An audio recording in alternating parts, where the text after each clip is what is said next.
sendikasız çalıştırırsam o kadar fazla kar ederim anlayışıyla hareket edenler emeği, hakkı ve hukuku yok saymaktadırlar.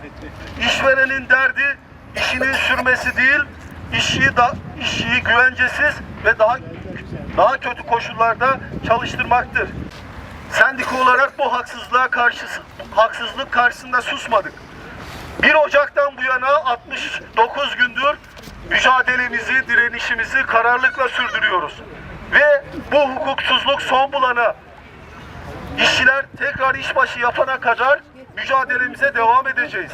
İşçilerin bu demokratik ve anayasal hakkına saygı göstermeyen emaki ve özgüreş taşımacılık işverenleri, yıllardır burada çalışan, bu şirkete emek vermiş, bunlara para kazandırmış toplam 180 işçinin talebini görmezden geliyor.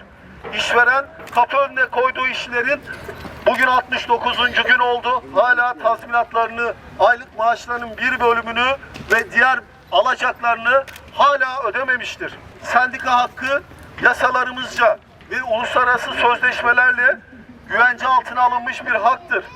Çalışanların sendika hakkını engellemek anayasal bir suçtur. Hukuka, demokratik hak ve hürriyetlere aykırı olan bu tutumu kabul etmiyoruz.